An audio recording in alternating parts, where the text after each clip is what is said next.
Welcome back to the podcast. It's me. No. Welcome back to Punch Drunk Nerd, the podcast where three friends, three amigos, three bambinos come together to talk about nerd shit. It's me, Luis Gonzalez, and with me is Miguel Sanchez. And Ed Bull. And ladies and gentlemen, it is the middle of the year, so we are going to do a progress report, a middle of the year annual report. We're going to talk about the first half of the year, give our thoughts, our reactions, things that we should have seen, our favorite things we've seen so far, and maybe things we're excited to see in the future.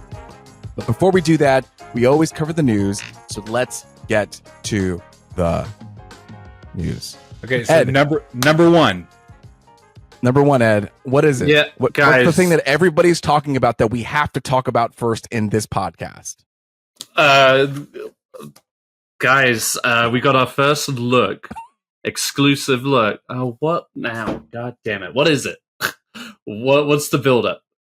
What am I missing? Nothing. Just see nothing. We're not doing. I got anything. Miguel giving me a thumbs down and shaking his head, and you looking disappointed. What did I miss? It's just a bit. We're just doing bits in here. Go to youtube.com/@punchdrunknerd to see these visual bits. All right, Ed, tell us what.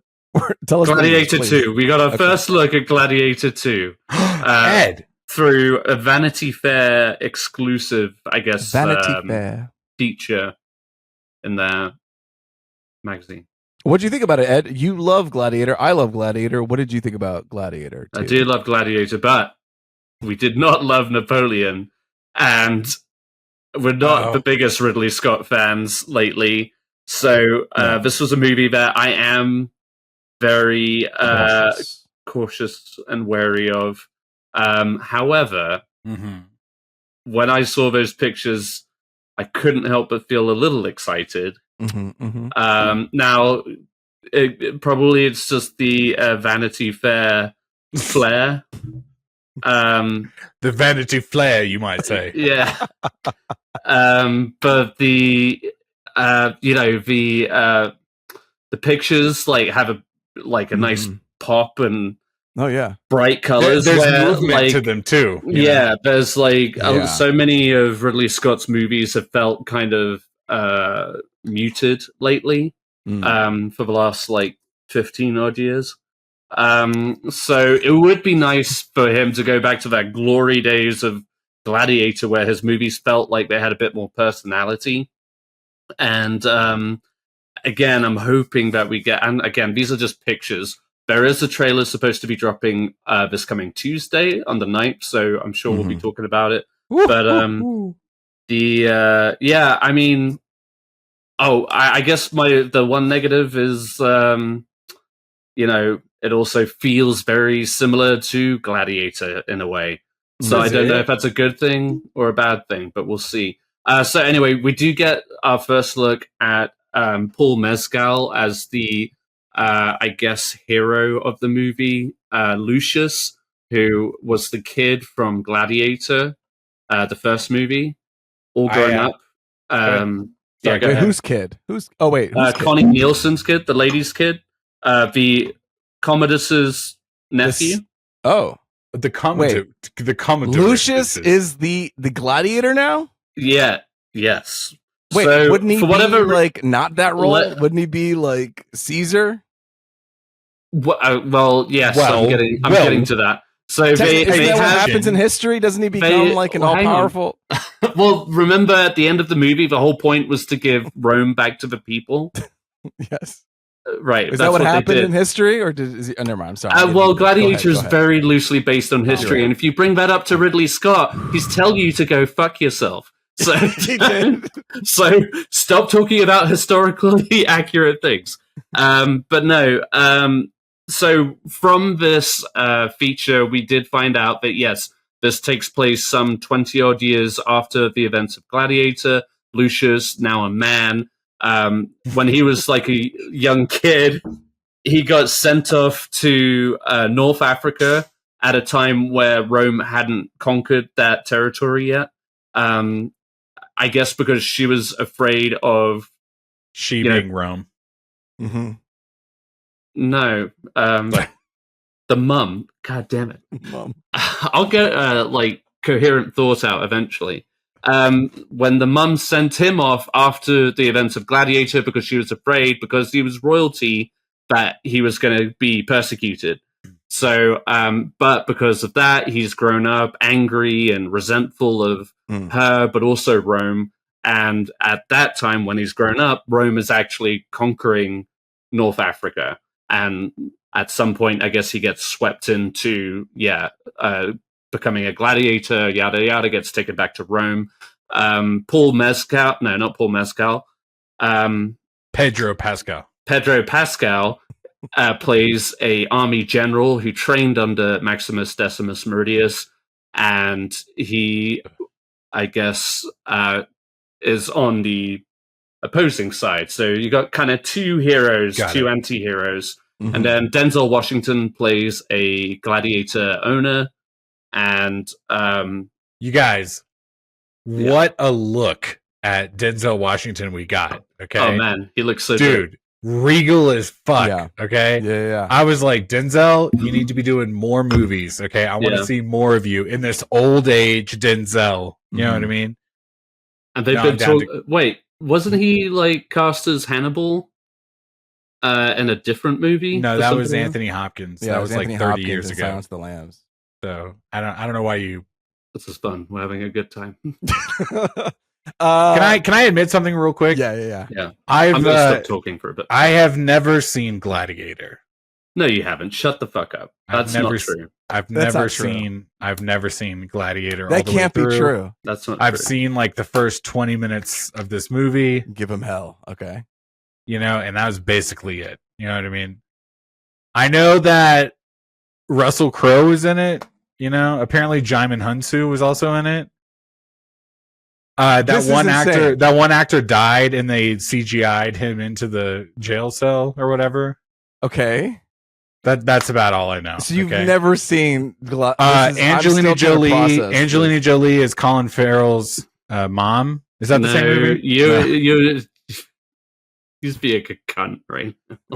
Okay, but when did Xerxes ride the elephant? Was that 300 or? Yes, it's number 3. Okay, good. You did.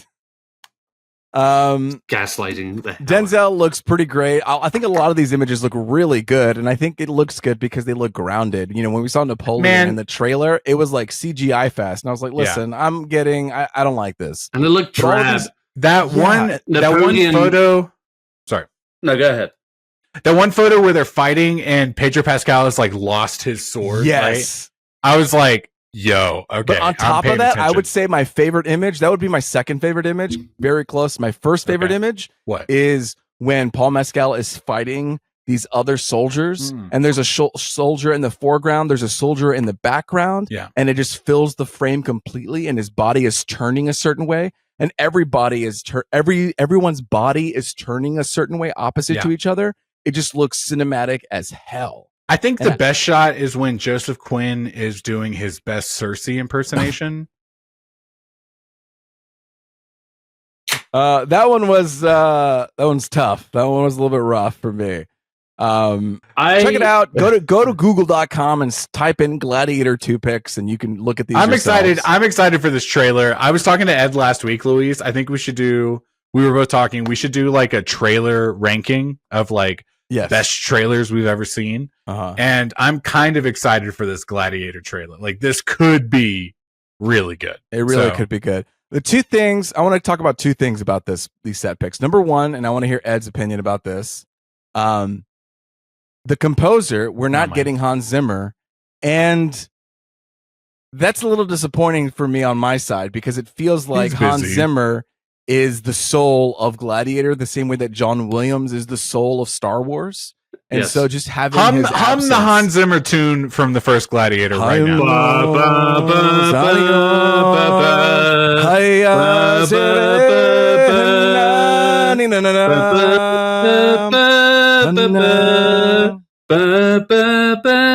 Anyway, it's like I'm there in the cinema again. I think me and Ed were singing two different songs just to show you how varied the range. The range that Hans Zimmer had. Not quite the movie it is without Hans Zimmer's. Luis, that's Terminator. No, but that's the dun dun dun. So that's a sad thing. Secondly, I wanted to talk about how it looks really good, clean. Colors are great. And I was like, who is the cinematographer? So I looked it up. His name is John Matheson. What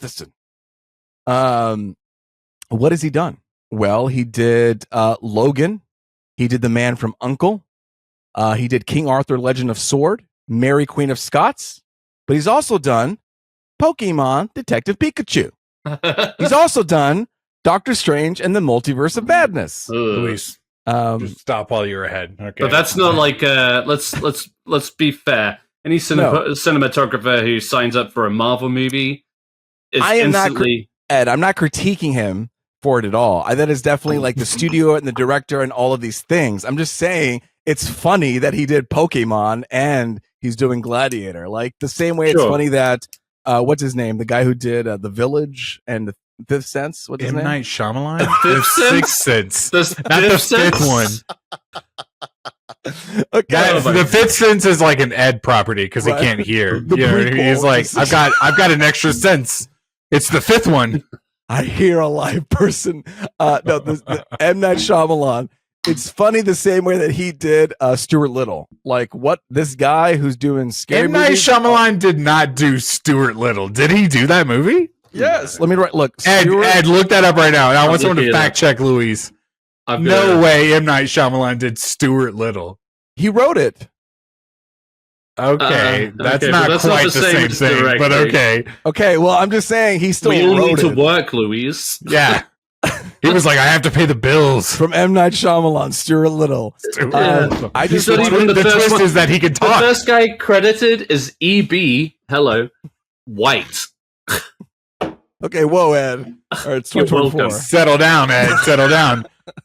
He was like E.B. White. What I'm trying to say is this guy's. I just wanted to call out his IMDb. I think he's got a history that I think is interesting, just because it looks so good. I think it looks really good. And again, this is the Vanity Fair look. This isn't like. But they're not like taking photos like a photographer. I feel like these are stills from the movie, right? Or no? Well, some of them are. Like there's they're not like picture, there's a picture of they're like Ridley Scott talking to Paul Mescal, Denzel, and he's like, I don't know, it could be. I'm just well, jury's out. If it doesn't look like this, it's gonna be a damn shame, and they should have hired the photographer. Exactly. It's like Ridley Scott's just like actually my 86-year-old eyes say it should be grayer, just more muted. This is coming out November 22nd. Trailer drops August. No, what is it? 7/9. That's July 9th. July, Luis. You know what? I'm begging you. If we're going to talk about history, let's dive into the history books. Okay. One of the most prolific writers of this millennia, J.K. Rowling. Okay. Yeah. Let's talk about this Harry Potter news. Let's talk about Harry Potter news. Gladiator's magical that it's back, and now we're going back into Harry Potter, another magical world. You know what? I don't love this. I don't love the segue within the segue. Like I'm trying to tee you up. Okay. Listen, the Penguin is under the Max banner. For a lot of audience members, they may not even understand the nuance of Hollywood. Okay. But listen, plebes. Yeah, you plebeians. No, I'm kidding. We love you. So. The Penguin is being released as a Max original, and Harry Potter was set to be released as a Max original as well. Well, recently they've shifted over to becoming an official HBO TV show. So they're having a little bit more prestige. Now, I have some more news added to that. If you want more prestige, well, guess who else is involved? Obviously. I've lost my browser. Miguel Sapochnik. No, his name is Sapochnik. Okay. His name is Mark Mylod. Succession. Yes. And Mark Mylod The Menu. Yes, The Menu, dude. Also, Obviously. What a great rewatch. I actually went back and rewatched that. Very fun movie. It's fun, yeah. It's fun. Could you imagine Harry Potter in a Succession universe though? Like that's got to be a It wouldn't be fun. No. Right? Like it's Dumbledore. Where's Dumbledore? he died. You know what I mean? Like the shaky cam. Yeah, fuck off. We're going to have Francesca Gardiner. These are both Succession veterans. Francesca Gardiner as a writer and showrunner, and Mark Ryland as director of several episodes, who himself is also a little bit of a writer too, right? So we got some heavyweights coming into Potterverse, and they're going to make I think they said they have like 10 years worth of content. Stop. That they're going to do. No, wait, what does that mean? What do you mean? They could run it for 10 years? Yeah. Well, at least 7. I'll tell you that, because they can give each book a year. Yeah. We got one up on George Martin. There's I saw it somewhere where it said 10 years, but now I can't find it. Oh well. Guys, anyway. Are we excited for this Harry Potter TV show? What do we think? I have mixed feelings. Ed, go ahead. Just mixed feelings. Like, you don't want it. That's the mix. Because like the mixes is like the Harry Potter movies were good but not great. Let me tell you this. You asked for my thoughts. Here they are. Let me interrupt because I've been drinking. Okay, so the books I hold very dearly to my heart. I've read them like 6 times through, and yes, there is so much content that I wish they had and would include, and that seems right for a TV series. Like, we can finally dive into more of the lore and the dark characters, and all the backgrounds behind the more expansive story of it all. You guys, you remember in House of Dragons? Spoilers for House of Dragons, okay? The son that didn't get killed, Jaehaerys, is that his name? The one that rode the dragon and he came back. His hair grew. His hair grew. Yeah. The internet is he's serving face. That's what the internet has been talking about for that boy. Yeah. That guy. Yeah. Harry Potter. That's him. No. Yes. No. This is not going to film for like another year. It doesn't matter. This has to be if they can. Luis, shut up for a second, okay? If they can de CGI. No. Kirk Douglas, they can make this little boy a slightly younger boy. Even that Tom Hanks movie. That movie here, we didn't talk about that, bro. I don't think that's convincing enough de-aging for me. It looks. Can we talk about that later? Can we talk about that later? Okay, we can talk about that later. Okay, thank you. All right. What I'm saying is these are gonna be unknowns that are gonna be cast as the 3 little trios. You know what I mean? No, kids. Yes, they have to be. Come on, what are you talking about? They're 5th graders. You think Jaehaerys is coming in as a 5th grader? Dude, yeah. I mean, I don't think they'll literally get 5th graders. They'll probably get like slightly. That would be ridiculous, Luis. What are you talking about? They gotta last 10 years. By the time they get to the 3rd season, they're gonna be like, I'm 25. It's like, but that's just like exactly when they. Hold on. I don't know. When was Harry Potter cast? Okay, they were my age the whole way through. Okay, Ed. Well, no. I'm just saying. No. Let's make it about you. Okay. Like, Emma Watson is my age, and she. So, like, what? They wrapped in 2012. Ed, so if you mention Emma Watson is my age one more time, okay? I'm so mad at you right now. Okay. He was 12 years old, Daniel Radcliffe, when he started. Yeah. 12. How old is guy from Game of Thrones? Harry Potter is 11 when he goes to school. So there you go. So Daniel Radcliffe was already a year older. So tell me I'm wrong. Clearly we can age down, Luis. Not 7 years old. You know what? Numbers don't lie. And I'll tell you what, Ed, what other numbers don't lie? Are we leaving Harry Potter already? The box office? Tell me more, Ed! We're having a good time. Yeah. We have so much ground to cover. I'm just trying to move on, okay? All right, let's go. So guys, you had the biggest movie so far this year open. What is it? What's that movie? It wasn't really. It was A Quiet Place, day one. Oh. And it actually didn't open that bad. It was quite a loud opening. Right? Yeah. It was, I mean, it did better than Furiosa its opening weekend. So, and I think maybe a little less than Kingdom of the Planet. Anyway, it opened pretty solid. So 53 million. Its opening weekend. I think it did better than the Fall Guy opening weekend too. It did. Yeah, it definitely did. It did better than most of the run of Fall Guy. So, oof. Well, and Furiosa. No, I know. I'm looking at it and it's like barely under Furiosa on the first weekend. It's like, great. Okay. So yeah, that did pretty good, especially compared to its predecessors. But so it looks like it's going to stay strong. Anyway, so we do have some like other minor updates. We also had Horizon, an American Saga, open in theaters, and that opened to the sweet sound of $11 million.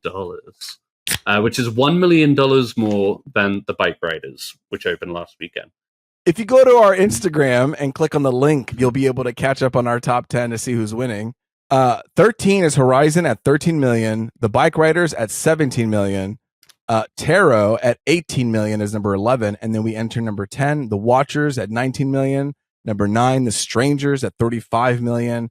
A Quiet Place 64. Furiosa 67. Garfield 90. Fall Guy 91. If 110. I can't believe If is even that high up. My God. Bad Boys Ride or Die 167. Kingdom of the Planet of the Apes 168. Whoa, Bad Boys might beat Kingdom of the Planet of the Apes. And then Inside Out 2 at a whopping $489 million. Wow. Ed, I'm sorry I stepped over your toes. My ADD brain kicked in and yeah, just to fill the audience in, as I have just been keeping up to date with the movies that we each listed in our. But Luis is right in that those are the movies, like as they stand, whether we even mention them or not. So that's where the confusion was. I was just listing the movies that we have been talking about, but yes, Luis is absolutely right. But yes, that is where we are at. And Inside Out has hit 1 billion and 45 million. $1 billion plus worldwide. That's insane. Did you guys expect for Inside Out 2 to hit $1 billion? No. Hands down, no. I was thinking like 500 range. It's speaking to the audience. We talked about it briefly last week, but I'm just to reiterate that there was no expectation for me personally that a Pixar movie was going to do this well this year. I do think this year has been kind of like a clusterfuck. Okay. But you know what? Good job, Pixar. Good job, Luis. Okay. You picked a good one. Let's talk about it. You're talking about this year's been a clusterfuck. Well, we're entering into our feature discussion. We're doing our mid-year review. We're doing a progress report of the year, initial reactions. Miguel, you're feeling hot. You know what? We were talking about like what were some of the biggest surprises and what were some of the worst things of this year. For me, those are ties. The summer movie box office has been bullshit this entire year. Okay. Mm-hmm. Like, I cannot believe, and this is, I'm a little jaded because I fucked up, okay? But in general, I just can't believe some of these big movies are failing, and some of these movies that are kind of like trending to not do well are all of a sudden making $1 billion. You know what I mean? Yeah, I think it's also crazy how these movies release, and then they're like, oh, don't worry, it's going to be on VOD in 2 weeks. Guys. We just talked about this. I mean, Fall Guy has done it, right? But we were just texting earlier this week that I really wanted Quiet Place to do well. Yeah. It just came out a week ago. Literally. By our podcast. And then they immediately, Amazon's like, and then you guys, 30 days from now, it's going to be on Amazon Prime. And you're like, why do I even go see movies in the theaters? You know what I mean? Like, if it's just going to hit streaming, sorry, hang on. Whoa. If it's just going to hit streaming, you know what I mean? Like, why am I even bothering to go see it in the theaters? I don't know. Why am I even bothering to put it in my top 30? My studios are totally undermining themselves. You know, it's like they act surprised as like, oh yeah, that was that was like a bomb for us. It was like, well, you didn't let it settle. I went and saw Inside Out. The first weekend it came out, and then I also saw it a couple weekends later. We just saw it last week with my son, and they automatically shifted us from one big theater to like the smallest theater to the side. And it's like it's crazy how in 2 weeks it's making $1 billion, but also like get over here because we're trying to like shove in some other movie that's going to be on streaming in a week. I'm sure it still has plenty of screenings throughout the day. You just happen to choose like No, don't talk down to me. Okay, I'm not talking down to you. I just mean like I saw Garfield opening weekend with like 1,000 screenings. Okay, and I was the only person in the theater. Okay. I just mean like the big screenings will be at the major points of the day, and then they have like the tiny screens for like the overflow. 10 a.m., 12 p.m., 1:30 p.m., 3 p.m. in the afternoon, whatever. It's like when did you go anyway? To see Inside Out? The second time. The second time was a Saturday, and we did it right around lunch. Yeah. So shut up. That's like an off hour. You know what I mean? Wow. Go ahead, Ed. But no, I mean, but it keeps happening. I guess is all of our points is like it's been multiple movies, and then like when people act surprised or like up in arms when a movie doesn't perform as well. Yeah, but legs are still a thing. Like the fact that Kingdom of the Planet of the Apes is still holding out, but in the top 10, you know what I mean? But can you get legs? You know what I mean? If they immediately are like 2 weeks later. No, I agree. That's what I mean. Is like they're not even giving those movies the chance to do that. Whereas like with Kingdom of the Planet of the Apes, it's still was making money week by week and enough money to generate buzz. Just between us, if my son was a little bit older, I would have thrown him into Inside Out 2 while I went and saw. You know what I mean? Some other Kingdom, Quiet, whatever. Like I would have seen any other movie. If I could have. It's but yeah, I think it's a massive miscalculation on their part. And because like for a while during especially post-COVID, Pixar was like the number one casualty of straight to streaming. Yeah. I mean, think about all those movies that they re-released this year, and they still bombed. Yeah, exactly. You know and they had like 3. What it was like Soul, Luca, and Turning Red, and Onward. Onward. That was the one I was trying to think of. Dang, and that was the first one. Yeah, and then after that, it was like a same day release on streaming or whatever. It really diminished the Pixar kind of event movie structure. Which is why I couldn't believe Inside Out. Okay. Same with all of us. Elemental was an example of a movie having legs. That movie made $35 million its opening weekend. But again, legs feel different this season than last season. You know what I mean? Like, because legs have away. To be exactly. They're like pulling the rug out. You have to like run in those first 2 weekends, or you're done. And it's kind of like if Elemental came out this year, they would have announced, "Hey, this is coming to Disney Plus or VOD in like 3 weeks tomorrow." The reason Inside Out hasn't is because it's doing so well. So they're like, "Well, we'll keep it in theaters for sure." Oh yeah, but this year definitely feels like everything is coming to VOD a lot faster. Yeah, I think our next summer movie wager is going to be a tell. You know what I mean? Like based off of this. Where are we going? Yeah. The industry is definitely changing. I think people's viewing habits are changing, and just everything is kind of in flux. But let's talk about our favorite movies, shows, games, and music. Things like that. What did go good this year for us? You know what I mean? I have a favorite. I mean, I think TV show wise, I really liked Baby Reindeer. I think that was something that I'm probably going to give a punchy by the end of the year. I know Ed saw it. I think it was a very, honest telling of somebody who had actually something to say.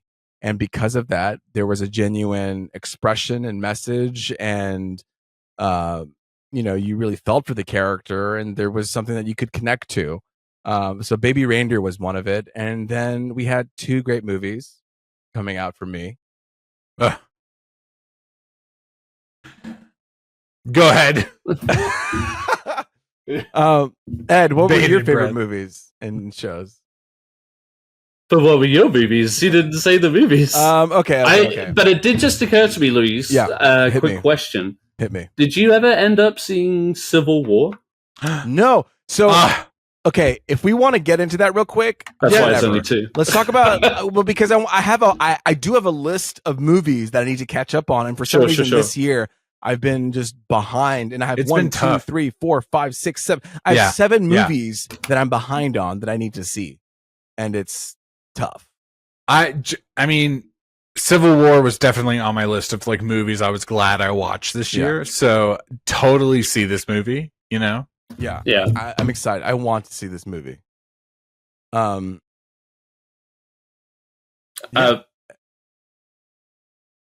no. But so that leaves us to the movies that you liked.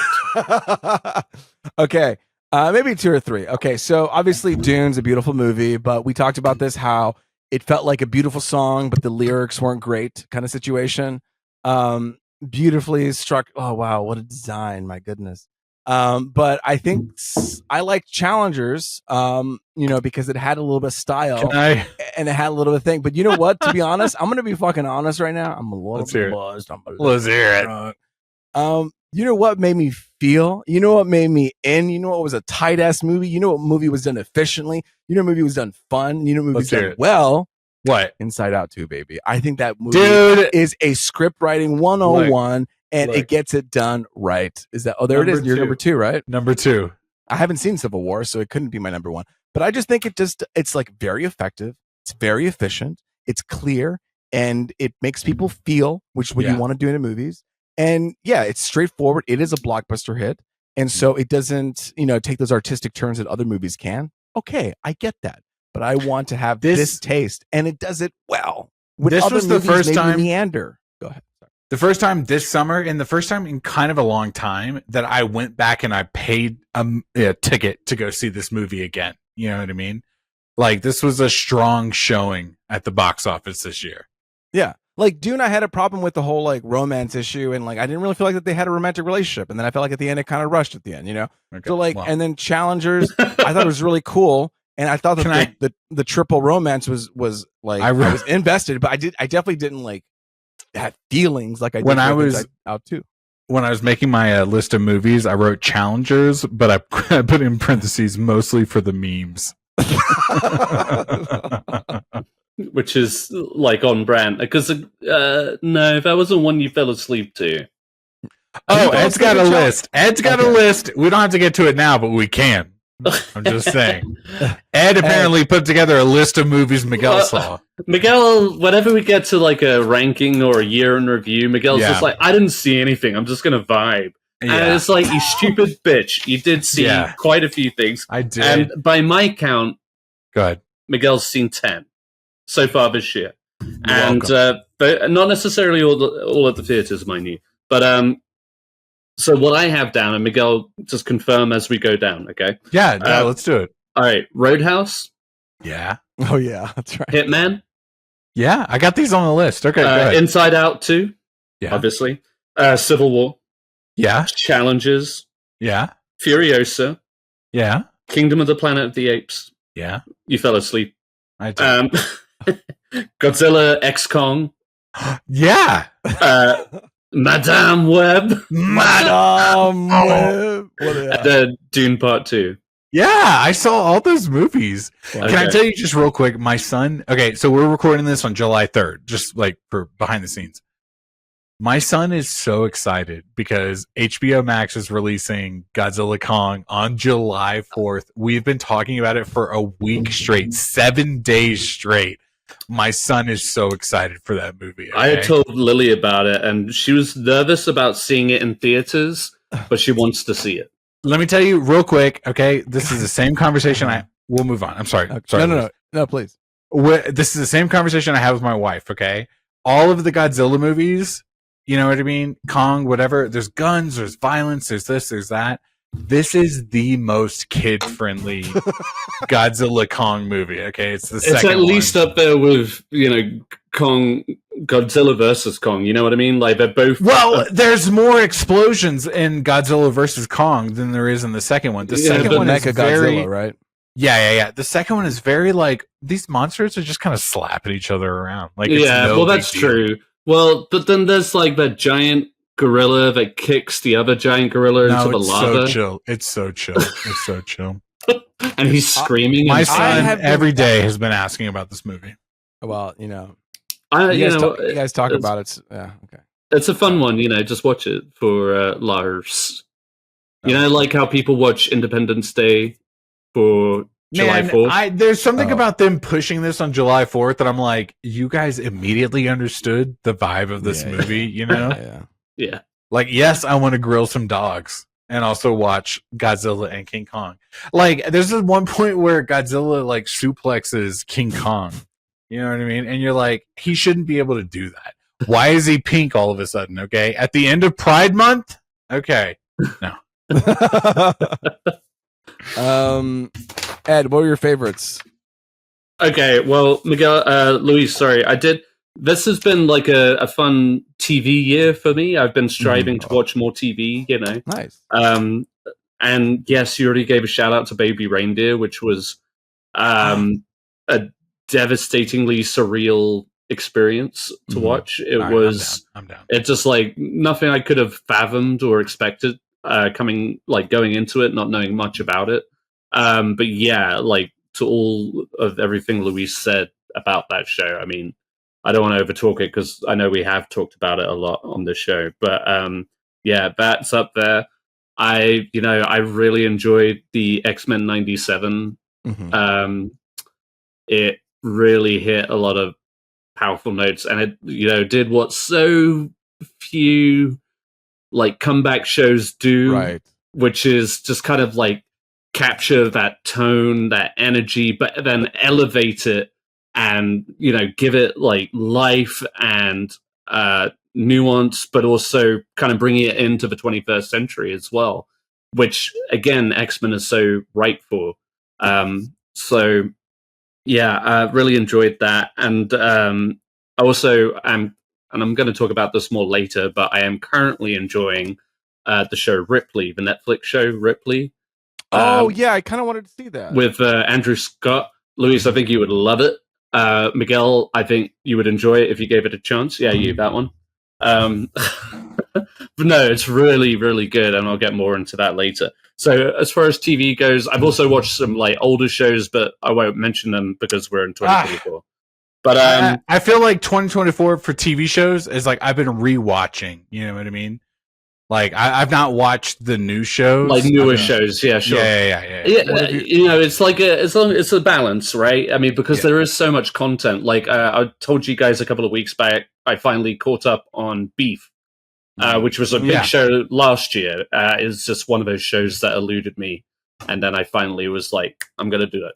And I'm glad I did because it lived up. But again, so much content out there, it's hard to keep up, especially with shows that are like 10 hours long or whatever. So with that being said, let's talk about the art form I love most, and that's movies. Can you guys take turns counting down from 10 to 1, and I'm just going to save a movie? Miguel, right, you go. Oh, okay, go. Miguel. Oh, sorry. What am Go. What am I? You say the number. 10. 10. Roadhouse. 9. Ooh. Hitman. 8. The Bikeriders. 7. Drive Away Dolls. 6. Furiosa. 5. Inside Out 2. 4. Kingdom of the Planet of the Apes. Ooh. 3. Civil War. 2. Challenges. 1.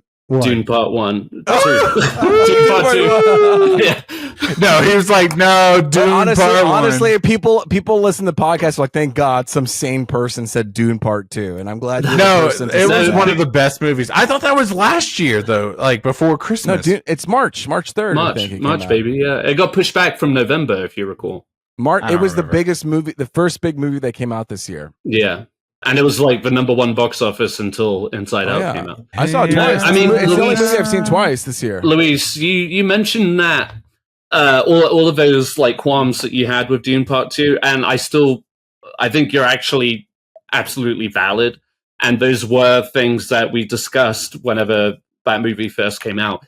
But upon rewatch, and this is one of those ones that because it was such a big movie, they actually took their time releasing it on digital and streaming. Like it was a couple of months before we finally got to see it. And then when it came out, I was without power for a week, so I couldn't watch it, and I refused to watch it until I could watch it on the TV. So like the anticipation was overwhelming, and then I finally got to see it, and it was so satisfying. The ending is so glorious and like tragic but glorious, and it's sci-fi in the truest sense. It's epic. I just remember seeing it in IMAX when it did release, was just incredible, and I do get swept away with it. Yes, it does have those like issues, but it was a movie that like lived up to, again, the promise of the first movie, and it just kind of checked all the boxes. And when that final act really kicks in, fuck me, it's just good cinema. I love it. It's so good. So, and I've said it, I think we've all said it, if they don't make the third movie, they got to. I think they're going to. I'm sure they will, but like I got the HBO show that's coming. You know what I mean? They're going to milk this, baby. Exactly. Miguel, sorry, what were your, and that's it. That's all I got. What was your favorite? Sorry, Ed. I'm done. I'm done. I'm drunk. Hang on. Well, a punch drunk nerd. We're all drunk. All right, I'm ready. Okay. 10. What? What are you asking me? Your favorite movie? Oh, show. Your favorite movie, TV, music. Okay, I don't have favorite 10 event. The feud, maybe the Drake and Kendrick Lamar feud. I don't know. I'm throwing it out there. My God, I didn't even put that. Okay, so shout out Steven. Okay, obviously the best thing of 2024 was the Drake and Kendrick. Okay, I mean, glad you brought that up. The beef was incredible. Did you guys watch Kendrick's pop-up show on Amazon? I did not. I saw. You can watch it on YouTube. Okay. Sorry, you guys haven't watched that, okay? You know I haven't watched it. No, I didn't know anything, okay? No, that was one of the best shows ever. I wish I was there. That would have been really fun. Is that the one where he dressed up in that Little Red Riding Hood? Okay, well, first off, he's like paying homage to Tupac, the rapper who's dead, okay?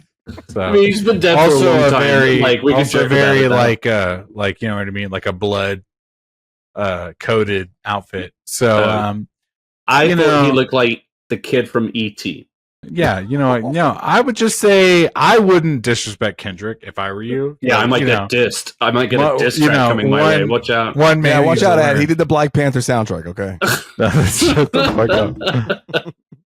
No, that was a pretty good event. No, that was an event. It seems like an event summer to check out. The pop-up in LA. Yes. Yeah. Yes. Pop up or pop out? Pop. Oh. Wait, ask Steven. Ask Steven. You know what I mean? I feel like I almost at Steven Escobar and ask him what this is. Can I talk real quick? Listen, I want to talk about TV shows for a second, okay? Okay. Not necessarily like my favorite of the year, but something I wanted to comment on. Did you guys watch 3 Body Problem? No, I didn't. Ed? No. You guys, this was on Netflix. It was like a sci-fi show from the Game of Thrones folk. Oh. D&D. D&D. Okay. You guys want to know something? Just between us. Yeah. It ended just as poorly. Okay. It was not good. It was not good. Okay. It's got Liam Cunningham in there. Too. Yeah, Liam Cunt. Yeah, he's there, and also Sir Davos, Regina Cunt, and it's Sir Davos Cunt. It's got your favorite buddy in there. What's his name? Sam Cunt. Benedict Wong. Anyway, we're talking about cunts. Anyway, guys, this 3 Body Problem. I can't believe you guys didn't see this. It was highly talked about on the internet. Not good. Okay, well, good. I'm glad I didn't dive into just between us. It started off strong. It was like, oh, what is this? And then by the end of it, you were like, oh, okay. You know, Yeah. I was. Did you just watch this? No, it was a few weeks back. So. Oh, okay. I was going to say. I was googling things that were in 2024. Okay, I was like, let me get something on the list. You know. Have you heard of Letterboxd? You could put all the things you've watched into Letterboxd. Letter what now?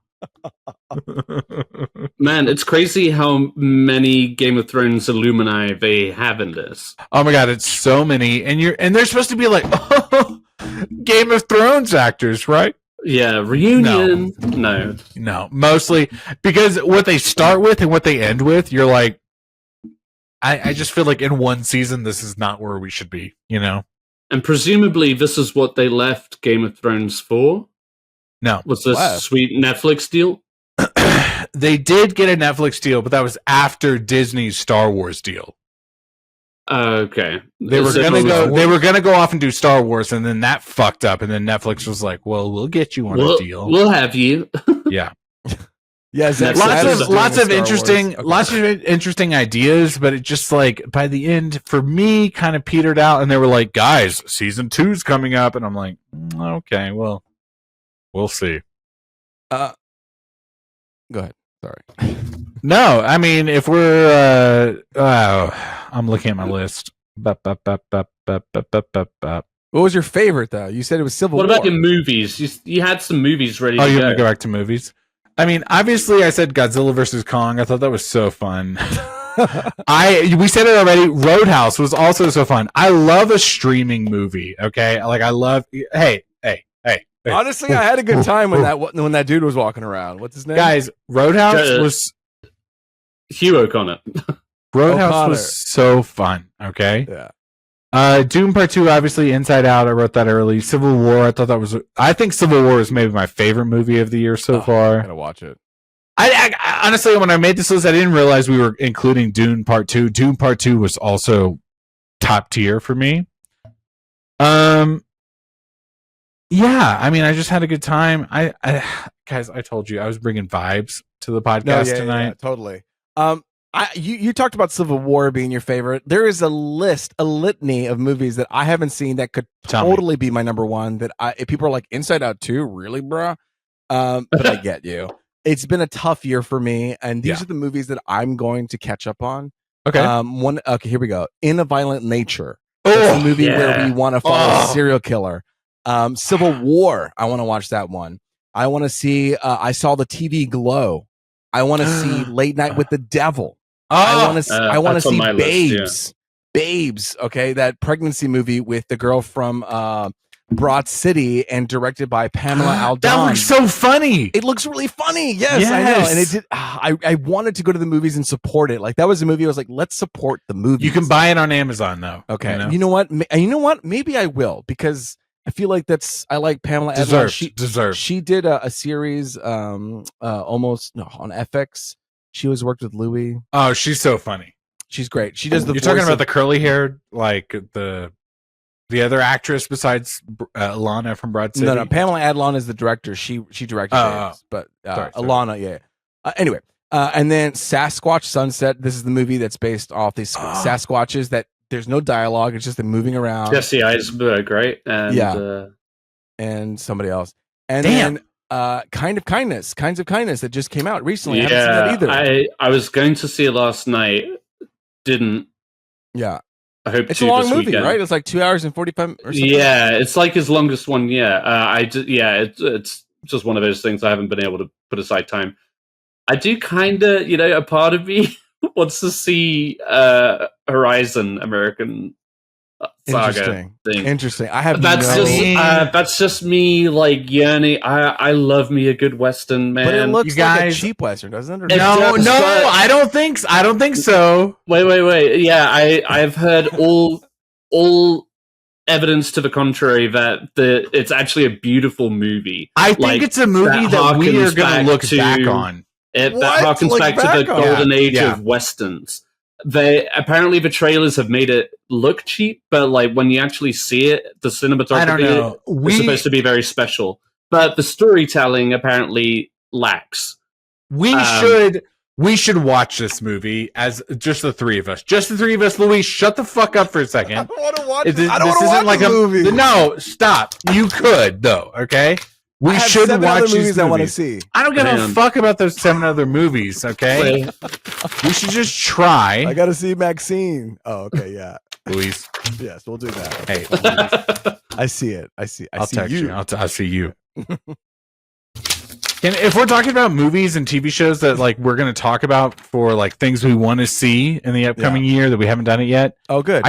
I can't believe I haven't done it yet, but Shogun is a show I really want to watch. Oh yeah. Good. Baby Reindeer, you guys talked about. Fall Guy was a big movie that you guys talked about. Ed, we get it.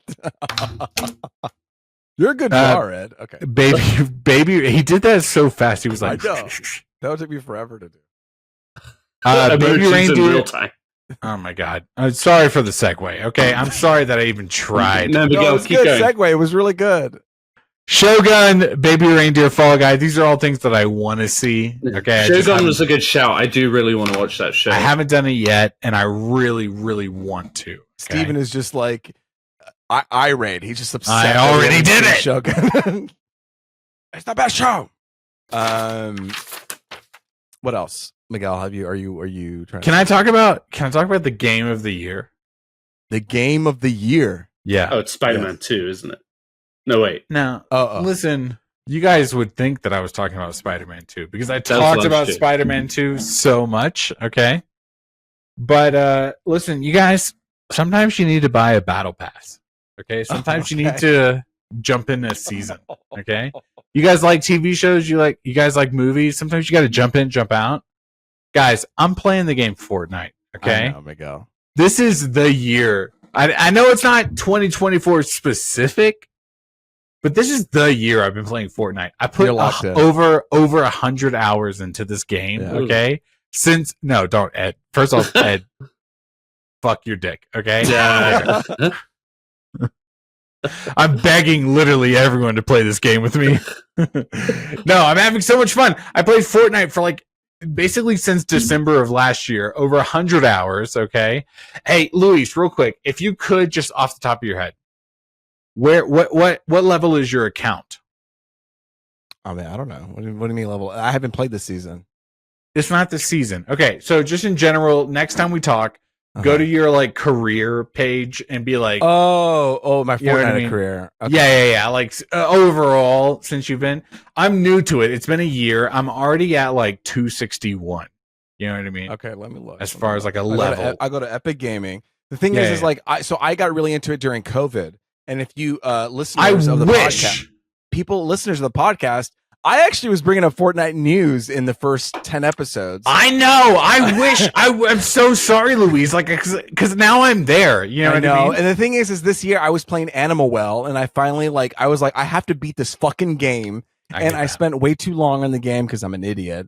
And so I finally beat the game. Maybe I'll go, and then maybe it's time for me to go back to Fortnite. The problem with Fortnite for me is I really got so addicted to it. It was all I was doing, and it was a detriment to my life. It's my problem. I stopped playing other games because of it, and because I stopped playing it, guess what? I got to play The Last of Us. I got to play Ragnarok. I got to play Spider-Man. This is why I'm the inverse. Myself. I'm the inverse of you because I played all of those solo games. Yeah. And now all of a sudden I'm playing Fortnite, and I don't want to play any of those games. You know what I mean? Yeah, I played them all so much. Yeah. I can't believe I hate actually that the PlayStation tells me, hey, you played this game 300 hours. And you're like, I don't like that you tell me that. Okay. I don't want to hear that. Okay.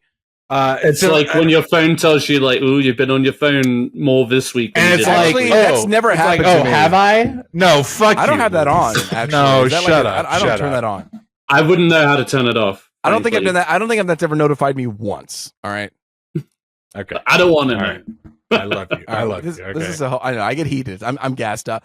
If we're gonna get heated about things, why don't we? You know what, Luis? Let's talk about this now. Wait, hold on. We're gonna skip the worst thing we've seen so far. Because I've got jumping ahead. I'm just trying to. I've got the worst thing I've seen so far that I want to call out. Okay. All right. Yeah. This is a movie I had to delete from my library, and it's not Madame Web. Okay. This is another movie. Uh-oh. The Beekeeper. I hated this movie. It was not fun, and I was just not enjoying it. And Miguel he's a great soul because he will stop watching after 20 minutes if he doesn't like something. 10. I'm a 10. Oh my goodness. Okay, 10. I'm a completionist. So once I'm like 30 minutes deep, I'm like, well, fuck it. I got to go all the way down this rabbit hole. So I watched this movie. Immediately after I finished, deleted from my library, like digital library. I did not want to see this movie ever again. It starts Jason Statham. It's so stale and bland. The Beekeeper. The Beekeeper, yes. Oh my God. I didn't like it. So if it ever comes around, you're like, hey, we should watch this. Don't. Okay. Anybody else? Anybody else want to say anything? Or we want to move on. Yeah, no, I got a worst of. It better not be Madame Web. No, that would just be too easy. You know, let's face it, we're having a great time in this country. One show that decided to kind of dabble in politics but never fully commit was, I don't know if you guys recall, I started watching that HBO show, The Regime. Yes, I know what you're talking about. Man, by the end of that, I was so over it. I love I love Kate Winslet. She's a great actress. But like this show just didn't know where to go or what to do with itself. It didn't know what tone it was trying to go for.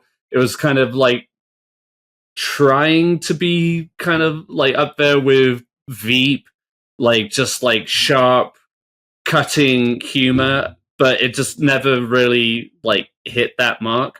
And it just was meandering for so long. Like, it's like supposed to be about like sex and politics, where it just didn't give you a satisfying amount of either one.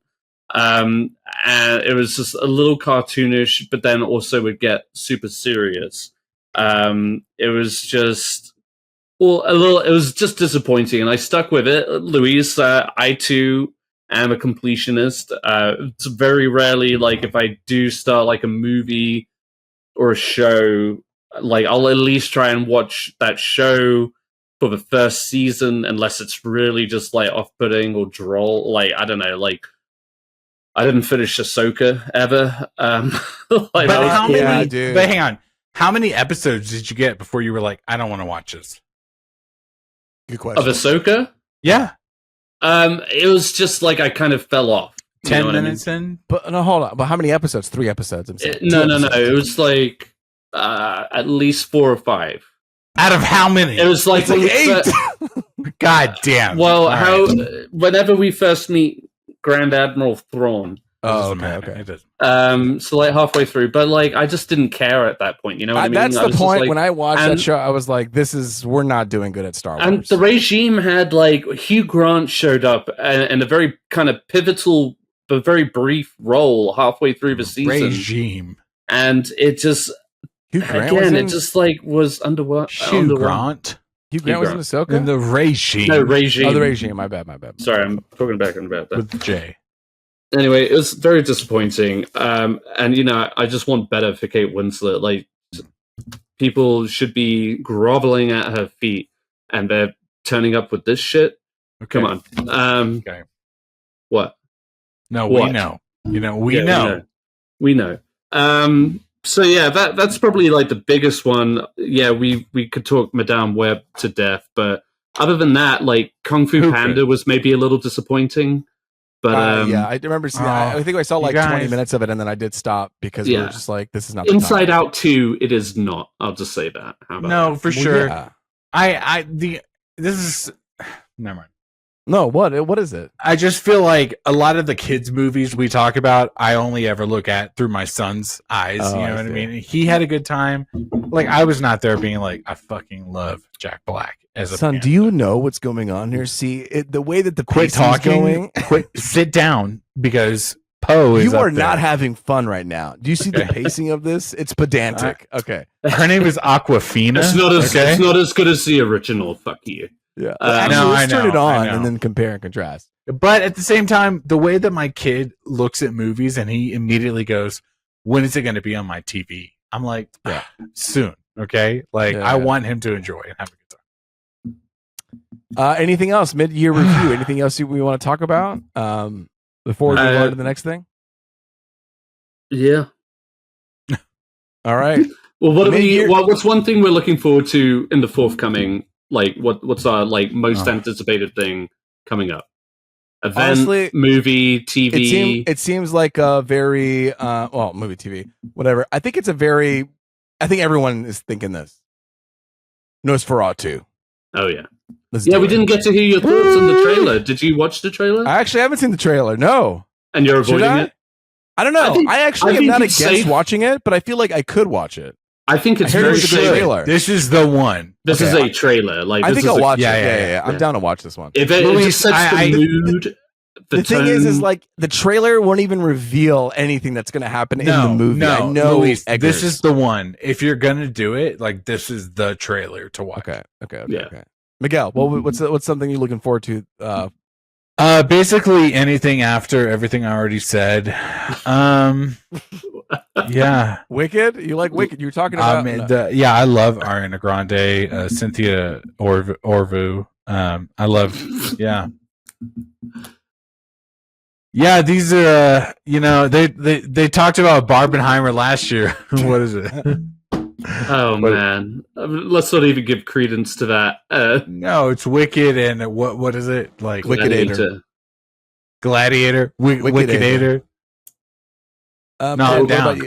Gladded, which is kind of better. It's not. Oh, well, whatever. Fine. I'll say one thing. Yes, obviously, I'm super stoked about Nosferatu. In the realm of TV, I'm starting to get excited for Rings of Power too. I wondered. Ed, speaking of Rings of Power, the Lord of the Rings, the War of Rohirrim, or whatever. Rohirrim. Apparently, some cool looking images, like the preview that was happening there. So yeah, I'm curious to see. Like this movie is definitely like hard anime. Like that is the style. Yes. There's no, they're not being shy about that. I know they showed up at like a some sort of cinema event recently. I can't remember. Probably like CinemaCon, I imagine. Probably CinemaCon, and I'm just misremembering. But anyway, hopefully we get to see something on it soon, like a trailer or something. But yeah, that's a big old question mark. This is like the first kind of Lord of the Rings thing outside of the Hobbit and the Lord of the Rings movies and Rings of Power, obviously. Yeah. Well, I didn't realize Rings of Power was coming out later this year. Yeah, season 2 is coming out in August. What? That's crazy. Baby. It's been 2 years since season 1 now. 2 years. Yeah. It feels like it was just yesterday that we just watched this. Tell me about it. It was 2 years ago that I won summer box office, and somebody watched all of it. That's you, Luis. Yes. And somebody did not watch all of it. That's Miguel. But yeah, I'm excited. They released a trailer way back, but now we're starting to get more details, more stills of the kind of creatures we're going to be seeing. This is going to be told more in a perspective of Sauron, which is very intriguing.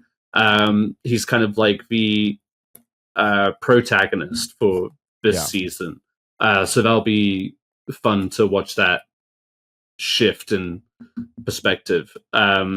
So yeah, I mean, I think I'm something dead else excited for that. I just realized too. This year's 2024, right? It is. Okay, it is. We were talking about the War of Rohirrim. That's going to be like an anime. Speaking of animation, another thing that I'm looking forward to is Arcane. I always talk about this show. Yeah, you would talk. It's coming out November 2004.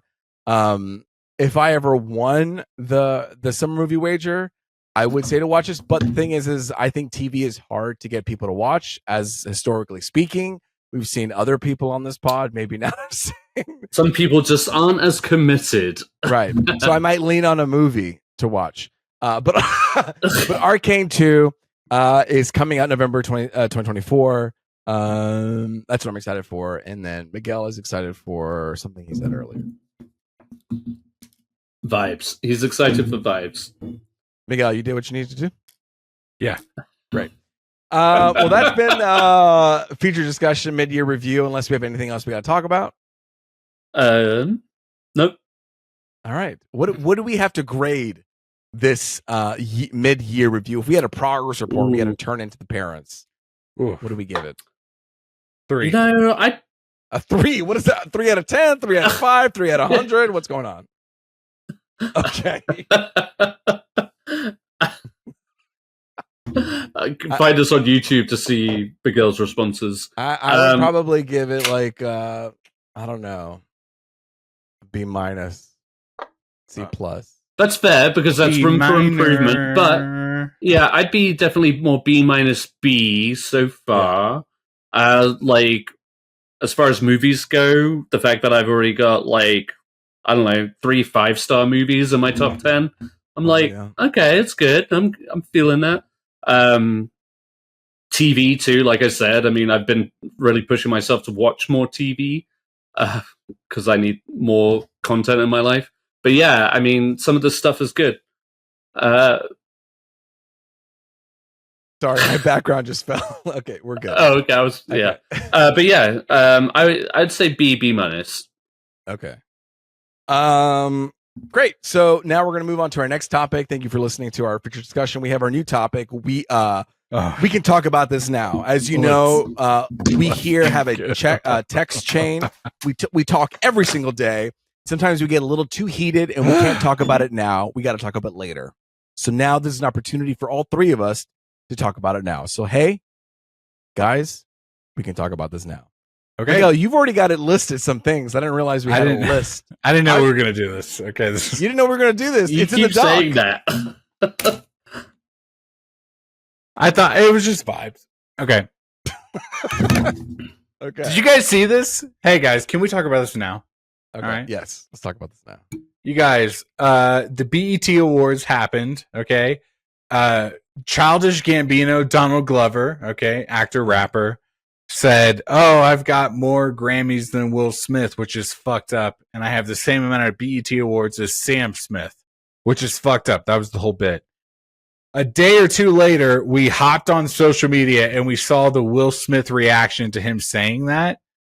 And when he was like, "I've got more Grammys than Will Smith," Will Smith goes, "Ha ha." And then he said something about Sam Smith, and Will Smith, they cut back to him and he goes, "Ha ha ha."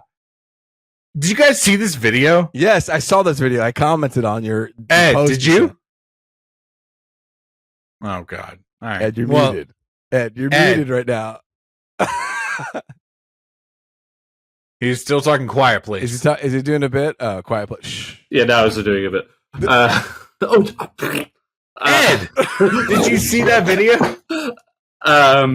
Yes, I saw. I just rewatched it again, and just to make sure we were looking at the same thing. Luis, I feel like you're kind of passionate about this whole Will Smith debacle from a couple years ago, but also, I guess I am a little bit, yeah. But also, I'm kind of like gravitating to your side on this. Like, this whole Will Smith, I would have given him a pass if he had kind of adjusted the trajectory of his career. But this whole behind the scenes video of him where they cut to him every time like he said, Donald Glover would mention Will Smith and they would cut to Will Smith in the green room. You know what I mean? I didn't love this video, you guys. Like the way he was like, ha ha, ha ha ha, ha ha ha. I was like, listen, okay, it's hard being a celebrity. I will say that because there's a lot of pressure and understanding, but I have an opinion. And it does feel very disingenuous and forced. Yeah. And I think after hearing him laugh like that, just reaffirms that. It did not feel genuine. It did not feel genuine. Yeah. It's just. So hang on.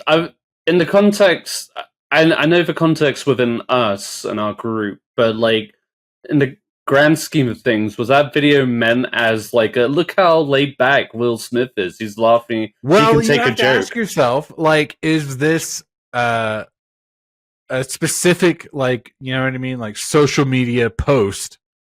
You know what I mean? Like they're like driving us to. Sorry, because you were saying they were cutting to the green room. Like, was that during the like broadcast? A team, that was like a team of people being like, "Let's make you look good right now." You know. Weird. And he responded because every time he reacted, was when the camera panned to him. You know what I mean? It's tough because his eyes were sad, but his mouth was laughing, and it was forced, and it was coming from an. I mean, could you guys imagine if hardly every anybody time, else was paying like, attention. let's imagine Ed said something funny, and I was like, ha ha ha ha ha. Does that feel good? No.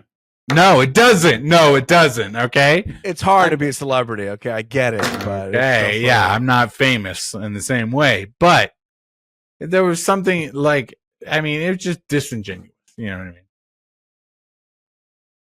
Ed, Oh God. thoughts? Okay, Ed, go ahead. Well, no, I'm just like I'm really something. just trying. You guys are just saying it's all bullshit, right? Like it's the whatever. Like Within the context of him slapping someone a couple years ago into today, like, do you feel anything about that, Ed? Go yeah, ahead. of course I do. Yeah. Okay. Like, yeah, I can't tell if you guys are afraid to say no. I think Will Smith is just No, fuck Will Smith. Okay, no, I'll good. say it. No. Okay, good. I don't give a shit. No, fuck that bullshit ass reaction both times. I no, 100%. I agree, and I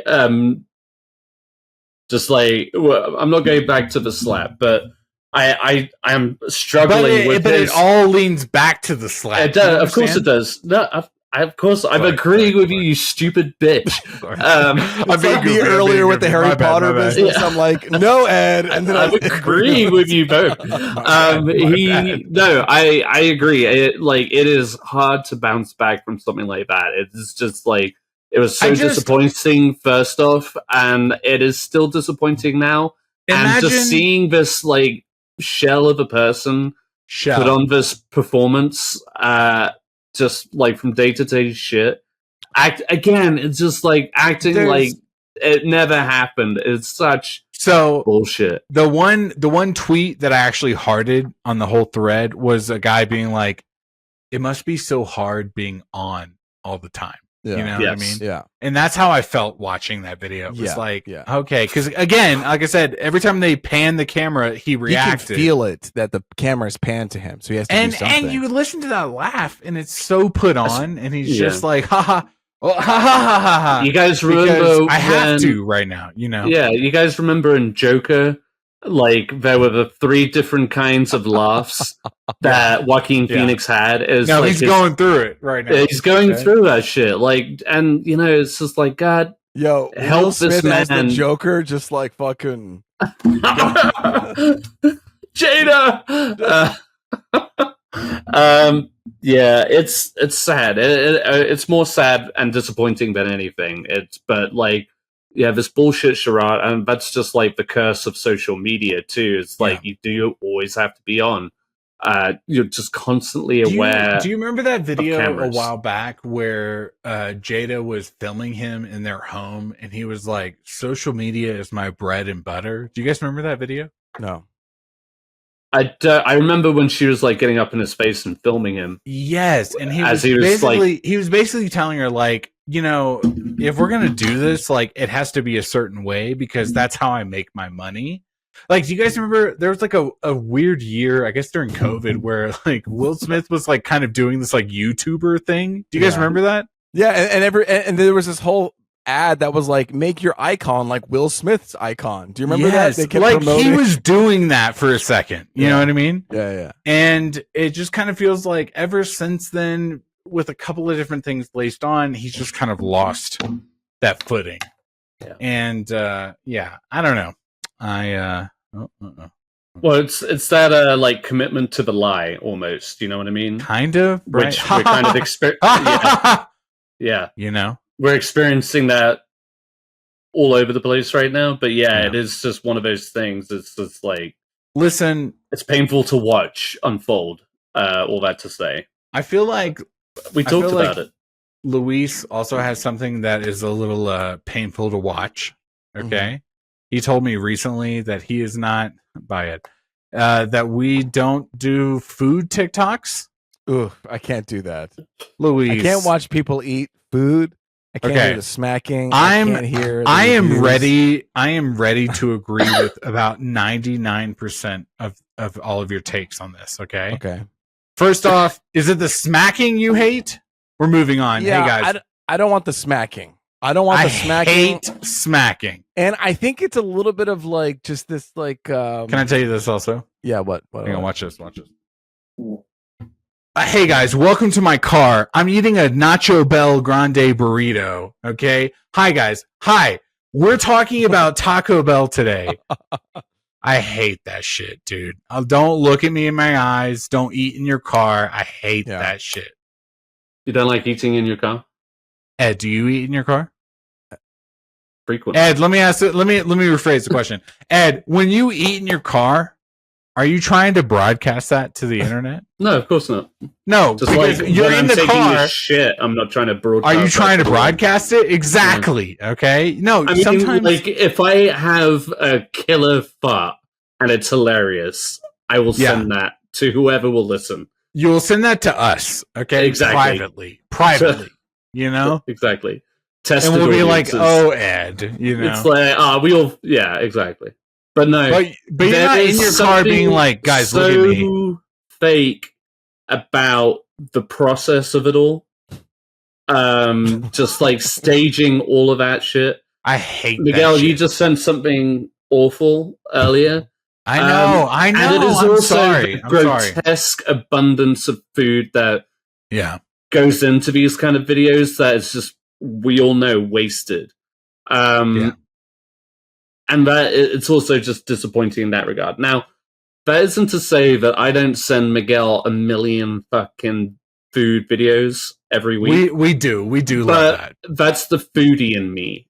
And that's more of just like, more celebrating the food, but when people come together, the algorithm, you know what I mean? It puts a lot of shit in your way. Every meal you ate, Ed Ball, Luis Gonzalez, right?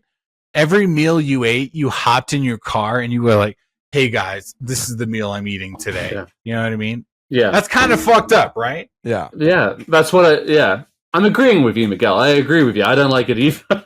No, I'm sorry. But it's also like the video opens the same shit. It's like they want you to see how delicious it tastes. So hey guys, I hate that. I hate it. Hate that shit. It's like it's always the end of the video that they cut to the beginning, right? What I appreciate, most of those videos I watch on mute anyway.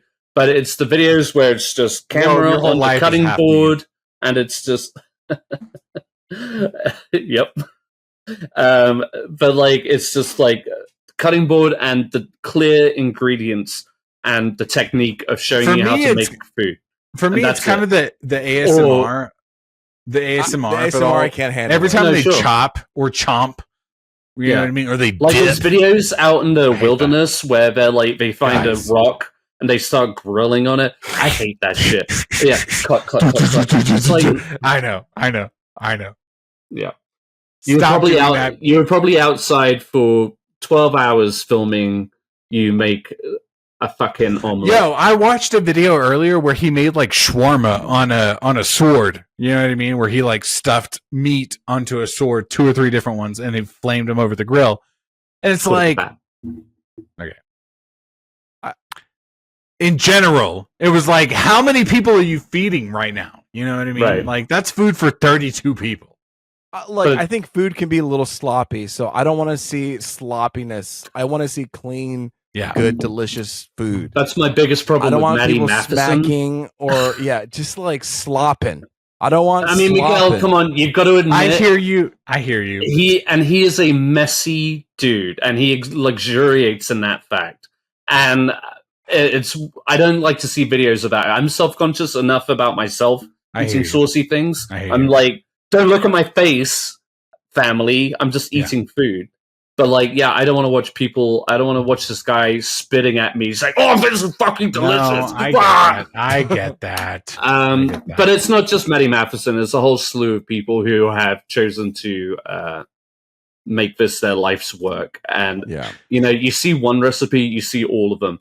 But it's also when these food people, you know what I mean? Like they're setting goals. You know what I mean? They're like, let me get make this many followers. Let me make the best food possible. Let me make as many goals as possible. Ed, how's England doing in the Euro Cup finals right now? All right, here we go. All right. You thought I was angry before. Okay, let's go. Let's go. Yeah, guys. So the Euro Cup is going on right now, and yes, England is through to the quarterfinals. But golly, what a journey! You guys don't watch football, I get it, but it's something I enjoy. Every 2 years, I sign up for I get a live streaming going so I can watch all of these games if I want. Because even if England isn't playing, there are plenty of teams and countries that I will watch for the heck of it. I do it for the Euro and I do it for the World Cup. You do it for the Euro. And so, yeah, right now we've got the Euro going on. It's in Germany. We just got out of the group stages. And let me tell you, the top teams like France, Belgium, Italy, England, they've all underperformed. And England had their first game out of the group stage this last week in the round of 16. We played Slovakia. Okay. And Christ, we didn't score until the 95th minute. Which stoppage time. Yeah. Literally, we got 6 minutes of added time, and we got it in the 5th minute. And then, so once you get out of the group stage in football matches, at the end of the full time, if their teams are tied, they go into 30 minutes of extra time, 2 halves of 15 minutes. And if they're still tied after that, they go into penalties. The first minute of the first half of extra time, England scores their second goal. And they managed to hold on to that lead for the rest of the game, and now we're on to the quarterfinals. It's wonderful. But let me tell you, when you have so many star players on a team, and you come into this tournament as like a front runner, up there with France and Germany, it's just very disappointing to see. And growing up, just being a supporter of England, it's been a rough journey. But Gareth Southgate, our coach, is one of the best ones that I've seen in my lifetime. However, his rather reserved tactics are now kind of being laid bare, and we're starting to see issues and not making the most of opportunities. Anyway, I'm saying what a lot of the the internet is already saying about Gareth Southgate. Like, as soon as England gets ahead, they suddenly pull back into defensive position, and they just struggle the rest of the game. And that's very conservative. Yeah. And we've been struggling with that this whole tournament and tournaments previous to this.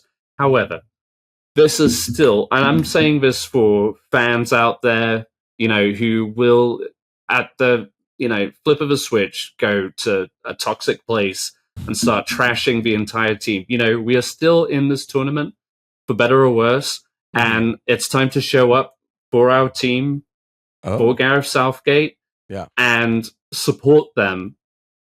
Yes, point out the flaws. Hopefully they learn from it. And it's obviously been a tough tournament so far, so hopefully they see that they have to fix it. But we're not going to get anywhere if the fans just turn on you the moment we start having some bad games. Again, I feel like they have been a perfect example of how football should be played, with all the right sportsmanship, the right attitude, and the right support for one another. But they need to be more aggressive. They can't be they absolutely do need to be more aggressive, 100%. Yeah. That is their biggest problem. But I mean, they are a respectable team who don't just try and flop every chance they get just so they can get a shot at goal or whatever. Oh, I see. But they're a respectable team. They've done something that England hasn't been able to do in a long fucking time, and we should be proud of that and support it and keep pushing that. As much as it hurts to watch sometimes, let me tell you, when that goal came in the 95th minute, It was fucking beautiful. I was yelling at the top of my voice. I was singing to the heavens. And then having a second goal minutes after that was wonderful. I was elated, and just like all of my dread leading up to that final minute, everybody had just like said, "It's done, it's over, there's no fucking done," and we it's did crazy. it. And that's the romance to score at that last minute of the stoppage and time. that's the beautiful thing about football is just like anything can happen in those moments. And that's like when teams in full desperation will give it their all, and that's what we saw. So that being said, let's not turn on our teams at the flip of a switch. Let's stop this negative, toxic talk, because we could just be like, the moment our team has a bad game, people want to turn against our teams. But like, just let's see it through to the end. Let's bring it home. But at the very least, let's have a good tournament and leave it as respectable as we came into it. Because right now, like, I'm still like, I'm scared shitless for the game on Saturday. Fortunately or unfortunately, I get to go see see Bluey's big play at the stage, so that'll be fun. But that's happening whilst the game is going on, so I'm going to be like on the edge of my seat for different reasons. Who are they playing on Saturday, Ed? They are playing Switzerland. Ooh, okay. We are Team England here, and remember, English listeners, don't give up on your team. Ed, don't give up on your team. How is Wayne Rooney doing these days? Well, he's not playing for England anymore. I know. He's the last player I can remember. He played in like 2005 or something. Like his like last England tournament was probably 2012, so over 10 years ago. It's been a minute. We'll follow up on you. Well, thank you very much. I always liked him. We're going to follow. We're going to keep up. I'll watch it on Saturday. Text What's me it on, live Ed? update. What is it on? I've been live streaming it. I got the live streaming on Hulu, which is FX, Fox, and FS1. So, and they also had the Americas tournament. The America's Cup. Now. That's right. Because unfortunately, the US is already out. It didn't make it past the group stage. Mexico's out too, right? I think so. I think so. Yeah. Yeah. So, but yeah. So, fun time for footy. Sorry about that. That was a very centric, eccentric run. You've been. I needed to talk about it. I know you did. Ed, I'm hoping that we get a little farther with the Euro Cup. We can keep talking about it. We're going to tune in this Saturday and find out next week where England lands. Yeah, we're going to go. If we don't talk way. about it next week, it's because they didn't land. Okay. They just go. Let's put it all in our prayers. I got something I want to talk about now. You got two things, man. Maybe one or two. Maybe we'll see. We'll see how this goes. The first thing I want to talk about mostly is there was a conversation happening amongst us, plus an extra nerd. His name is Steven Escobar. Okay. And he was saying, do you guys think that Bowser could be in the Teenage Mutant Ninja Turtles world? Okay. And I said yes. And then Ed said no. And so I wanted to talk a little bit more about why Ed thinks that Bowser could not be shouldn't be in the Teenage Mutant Ninja Turtles world. Ed? I think that he could because he is already a big old turtle creature, disinformed. That's like, things of the secret of the ooze type of people. You know what I mean? Yeah. He can be a bad guy. And then I feel like he could just at the end of the movie become a good guy or something like that. Why don't you think that Bowser, who is an animal, could be in the world? Maybe it was like an impulsive decision, but more so just like I'm not as open to crossovers as most people. Okay, I guess I don't like it as in the movie realm, and I mean those are two characters. Or two realms that I just, in my mind, yes, they are turtles. But, okay, what are we going to do? Throw in fucking Finding Nemo? And well, you know what, Ed? Funny thing you say that is because there have been Ninja Turtle and the Batman crossover, which I don't like. I don't like that. I don't want to see that. I like the Bowser Ninja Turtle more than Batman and Ninja Turtles, personally. Yeah. I'm not an advocate for either one. So, Miguel, you have thoughts that Batman should be with Ninja Turtles? I'm just gonna say Batman and Scooby Doo were always together. Scooby Doo and the Ninja Turtles can be with anybody. I feel Power Rangers and the Ninja Turtles, like these are crossovers that have already happened. Okay? Power Rangers and Ninja Turtles have crossed over. Yes, with the Red Space Ranger. And now that one Raphael.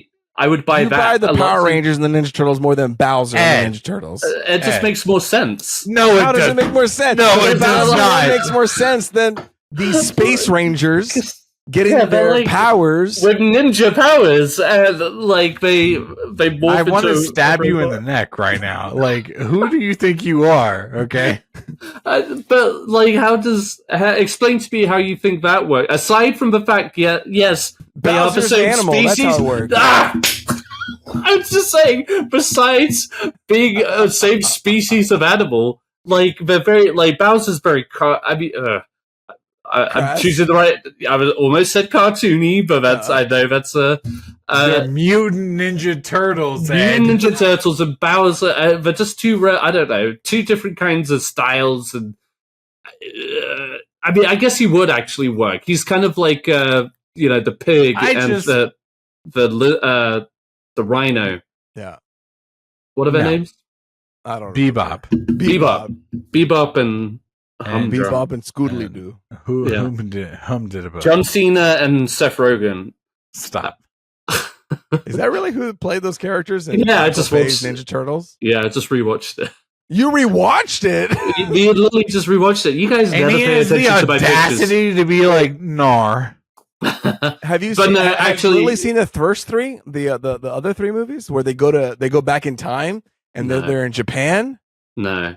Whoa, good one. Better than the Michael Bay movies. Okay. Oh, 100%.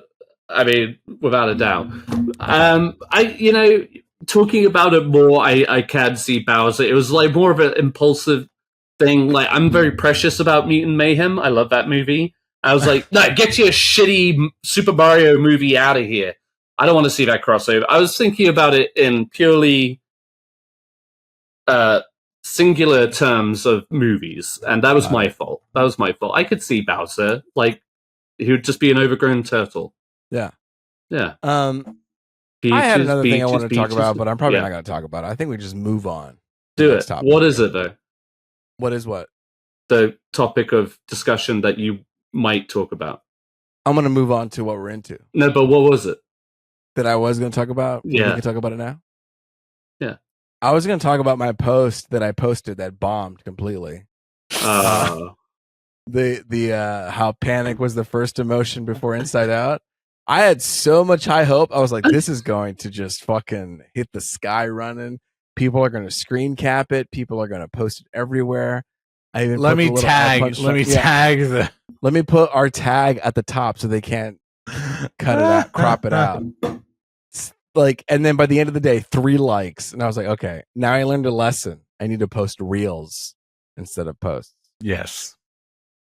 And then we talked about Popeyes, but I kind of got the gist of that with Miguel because you DoorDash Popeyes more than no. I want to do that, but not tonight. Yeah, not tonight. Okay. We're gonna talk about what we're into really quickly. I've been watching The Bear. By been watching, I've only watched 1 episode of this season. And let me tell you, have you been watching it, Miguel? Obviously.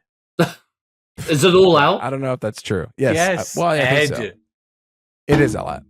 So I've only seen the first episode, and I already saw the negative reviews on it, and I've only seen 1 episode. But let me tell you, I'm here for it. I'm locked in. Yes. The moment I watched it, I was like, we should do a YouTube video where Ed is like, yeah, I hate the bear because of this. And then I say, I love the bear because of this. And I already see the thumbnail. It's like 16:9, half of it's blue, half of it's red. And the left side says, why I love the bear. And the other says, why I hate the bear. And then we both kind of like do video essays sparring. And then you give your take, and then I give my take. And then we give concluding arguments. I loved this. I think this whole show is on a trajectory, and I feel like they know what they're doing. Some people were saying they were full of themselves, but clearly you don't understand the point of the show. Obviously, Ed. So I've only seen episode 1. Clearly I need to see more, but I'm here for it. That's all I want to say. Let's move on. Who's next? That would be Miguel. Oh, okay. Wait. Actually, sorry. I just realized we've all seen House of the Dragon. Do we want to do a quick recap of that and just quick thoughts on that? 100%. Okay. Okay. First off, shout out Eric Jew, okay? Because I promised him every week we would do a House of Dragon recap, even if it was tiny. You guys, this show I'm super into, okay? Yeah. They got dragons. You know what I mean? They got Game of Thrones politics. Blondes, brunettes, top 10 show of the year, okay? Astute observation, Miguel. Well done. It's like you've watched an episode. I'm digging this comparatively to season 1. I'm digging the flow of this. I'm glad that we finally, spoiler, finally confronted the whole fact about the truth of what what's his name? Viserys. What his intentions were when he said Aegon at the very end. Right. We finally don't have Song to of Fire and Ice. Yeah, we don't have to dibble dabble with that anymore. We get to finally just lay out the truth. And now that the truth is out there, how are we going to play it? And Alicent obviously feeling like her hands are tied and giving Rhaenyra just like, all right, let's do this. I'm liking the flow of it all. I feel like everything is dominoing. I know that the first season was jumping through time and that was its own thing. But I like what's going on with this season. I feel like I'm fueled up and gassed up for the next episode. We are ready to go. Engine's ready. 1, 2, 3. Let's go. It is a nice contrast to have that show that you can anticipate every week, you know. Where this season goes, who knows? But it will, like you said, it's found its flow, so it'll be interesting to see where it goes and how it ends up, and just how they maintain that feeling, that need, that want to continue these stories. So yeah, I like how divisive or like the houses within each camp are against each other. So there you have these two camps, Rhaenyra and obviously like Team Black, Team Green. They're against each other, but then inside those houses, they're against each other. You know, where Team Green is like King Aegon is versus against Otto, and also they're all like, and then Alicent, and then you have Rhaenyra kind of combating her own personal people, right? And then just to add into it, Daemon doing his own side venture where it's like, all right, well, what's going to happen here? It's just a lot of different coloring with a lot of, I don't know. For me, not knowing anything, I'm here for the ride. What's to happen? Yeah, exactly. It's, I don't know. I mean, like you were saying, it's all like you think the truth is all out in the open now, but I feel like no, it's still going to be swept under the rug. Basically, I think from Alicent's, like it's just fallen on death, and like she said, it's too late. Yeah, like whatever's going to happen is going to happen. It's not like they could say, "Actually, my bad, guys, there was a mix-up. Let's take it back to one." Viserys, very old, his brain literally rotting. Yeah, he was talking about a story of fire and ice. So our bad. No, like once the kid's blood was drawn, there's no going back. But there is this, I guess, at least for Rhaenyra, I mean, for both of them, really, there's this sense of futility in proceeding with this war. It's definitely a man's war now. You know what I mean? So, I agree 1000%. I think, got to see where it goes. Yeah. Well, shout out House of the Dragon will be we'll keep up with it, obviously.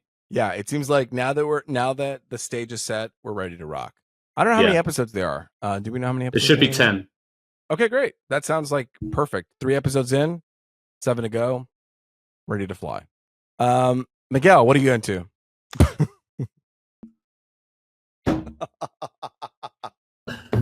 You know what?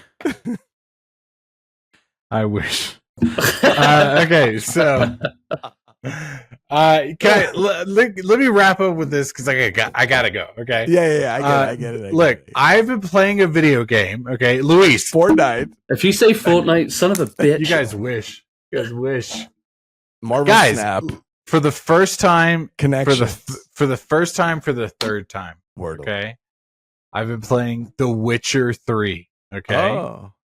All right. I bought this originally for Xbox. I just got a sale for the PlayStation 5. It was like $9 or whatever.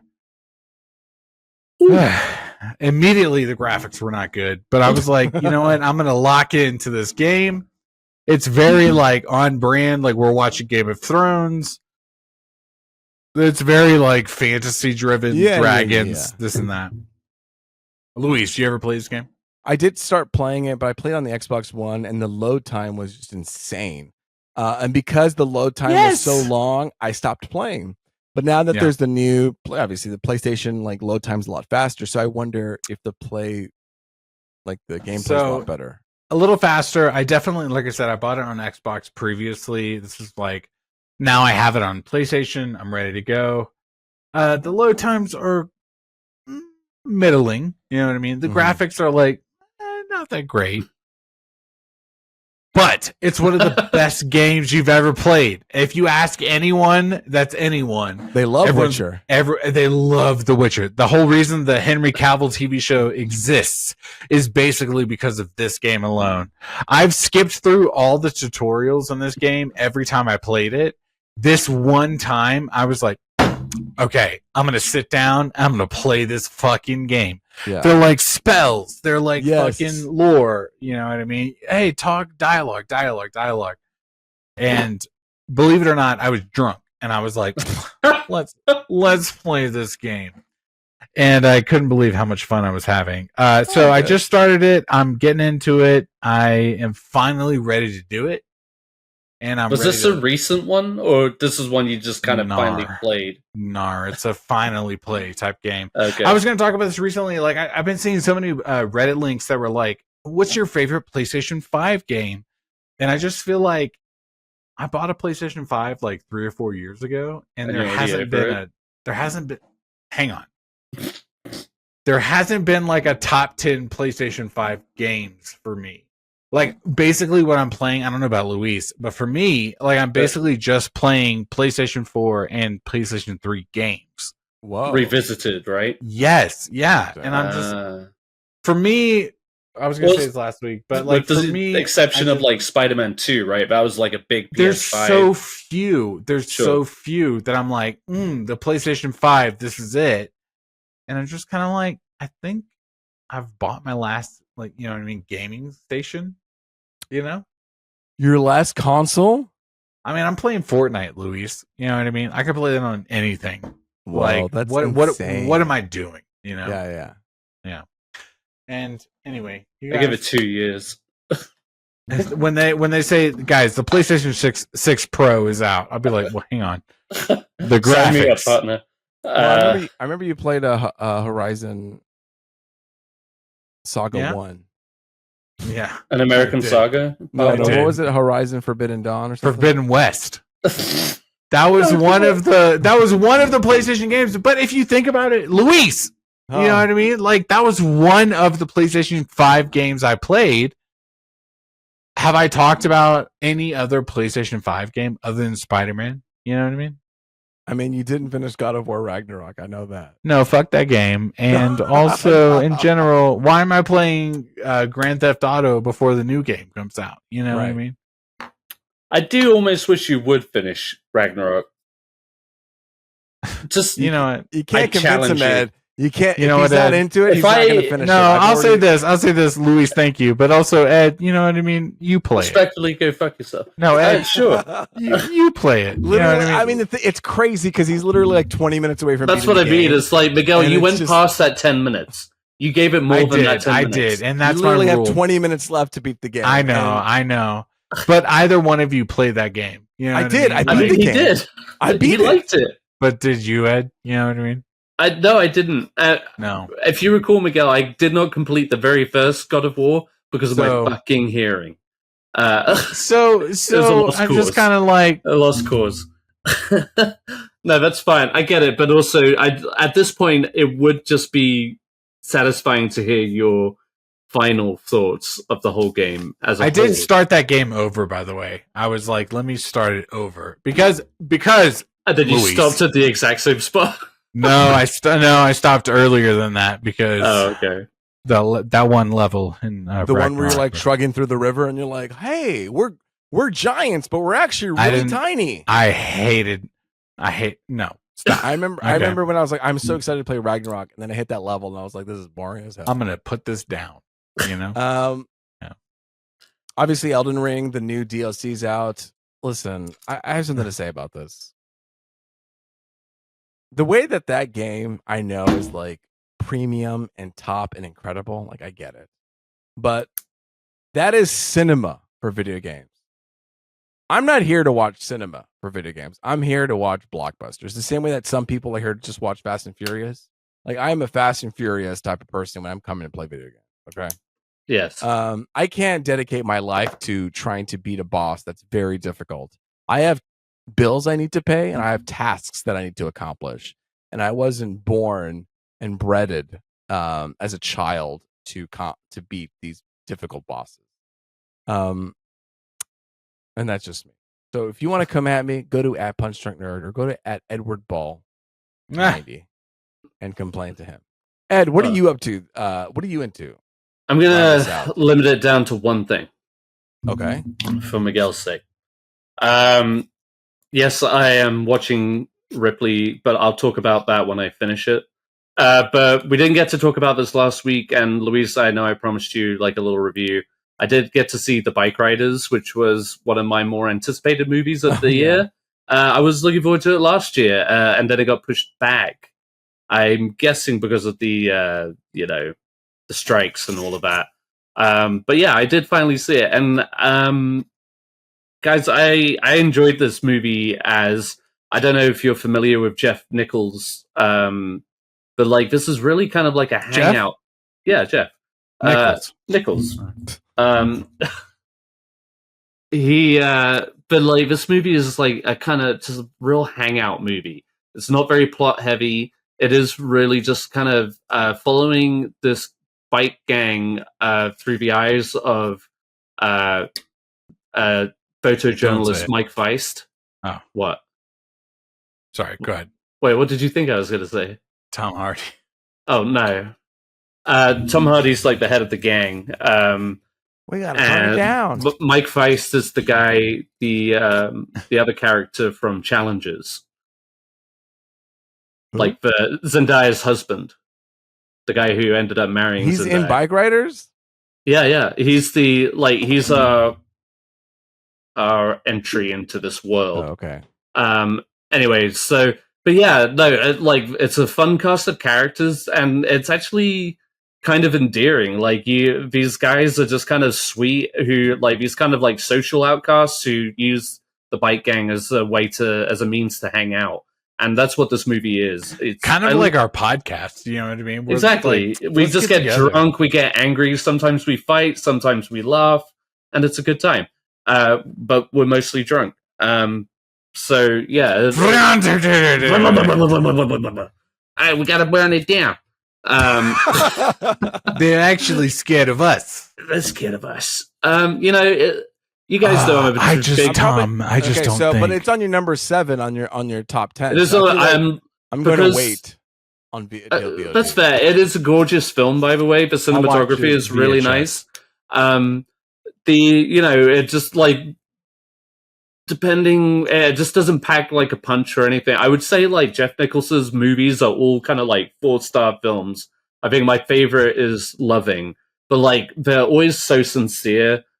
Very like well developed character studies of like more than just one person. It's usually a nice ensemble, and this is no different. When the violence does kick on, it is like intense. There are a couple of moments where I was like, oh shit, like it's pretty brutal when it turns it up. People always make a big fuss out of Tom Hardy's accent. He kind of brings it on himself, right. And I get that. And sometimes the marketing just kind of makes it look like shit. But in the context of the film, it works perfectly fine. It wasn't distracting or whatever. Jodie Comer has a really strong accent throughout all of this, but her character is completely lovable. And I think she should be in like the talks for awards later this year. And Austin Butler is just like, It's like he's in this young Brad Pitt mode right now. Shut up, Miguel. You like him. The worst actor of the movie. False. But no, everybody's good. Everybody came out strong in this one. So it's a good movie, a solid 8 out of 10. I enjoyed it. Oh, yeah.